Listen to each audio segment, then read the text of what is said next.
खुलुमबाय गोजोन फुंबिलिनि गासैबो बडलेण्ड बुब्लिनि अनसायगिरिफोरखौ बरायग्रोबाय। दिनै 28 मे बुधबारनि फान्जामुथिखौ फरायथिनो लादों आं उदांस्रि मुसाहारिया। फान्जामुथिनि गिबियाव दं मेष राशि।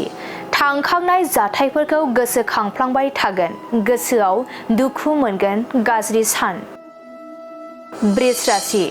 साननाय बायदियै खामानिफोरखौ मावफुंलांनो हागोन, नखर जौगानायाव हेफाजाब होनो हागोन। मिथुन राशि। नोंथाङा गोनांथि गैयाब्लाबो बबेबा जायगायाव दावबायहैनांनो हागौ, गोसोखौ उसुखुथु मोनबाय थागोन। कर्क राशि। नखरनि मावनो गोनां खामानिफोरखौ मावनानै लानो हागोन, गोसोखौ रेजें मोनगोन। सिंह राशि। बेफार फालांगियाव मुलाम्फा मोनगोन, इयुननि थाखाय धोन आरजिनानै लानो हागोन। कन्या राशि। बबेबा मोनसे बाथ्राखौ लानानै नखराव दावराव दावसि सोमजिनो हागौ, असान्थिजोंनो साना बारलांगोन। तुला राशि। नोंथाङा जेखि हाबा मावा मानो गुबुननि हेंथा मोनगोन, दुखु दाहाजोंनो गोसोखौ मेंखांनाय मोनगोन। वृष राशि। गोबावनिफ्रायनो सुथुर जालायना थानाया जोबस्रांलांगोन, लोगोथिनि गेजेराव गोरोबलायनाय फैगोन। धनु राशि। गोनांथार खामानिखौ लानानै गोजान लामा दावबायनो मोनगोन, रंजा बाजानि सान जागोन। मकर राशि। गोबावनिफ्रायनो हास्थायनानै थानाय सिमाङा फेलें जागोन, गोबां दुखु जारला सहायनांगोन। कुम्भ राशि। नोंथाङा लामा हान्थिनायाव खैफोदजों सोगदावनो हागौ, सांग्रां जानानै सोलिनाया गाहाम। मीन राशि। जिउनि लामा हान्थिनायाव नोंथाङा देरहानो हागोन, नखराव गोजोन थासारि फैगोन। दिनै सानसेनि राशि फरायथिनायाबो एसेनोसै।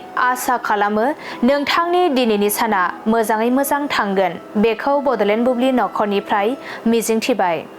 गोजोन्थों।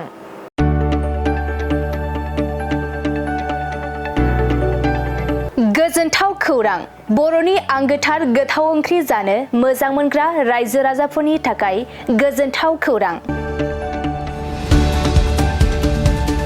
बर'नि आंगोथार ओंख्रि जानो मोजां मोनग्रा रायजो राजाफोरा बे गोदानै खुलिनाय लाइजौ हटेलाव हाबफैनो हागोन।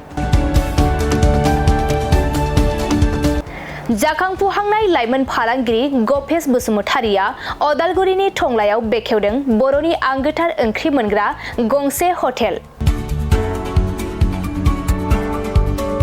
अदालगुरि जिल्ला टंलानि मिउनिसिपाल बर्ड मावख'नि साखाथियाव गोदानै बर'नि गोग्गो जानाय आदारनि गंसे लाइजौ मुंनि हटेल बेखेवदों।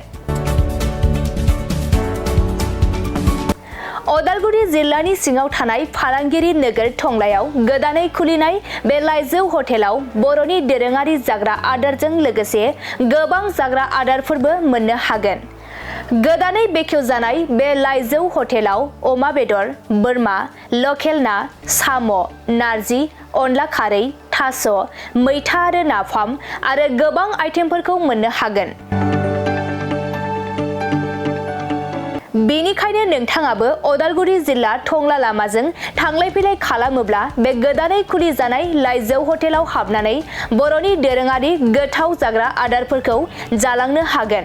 आरो नोंथाङा नैबे 9101758967 जानबुं नम्बरनि गेजेरजों खौरां लाहरनानै आबुङै मिथिना लानो हागोन।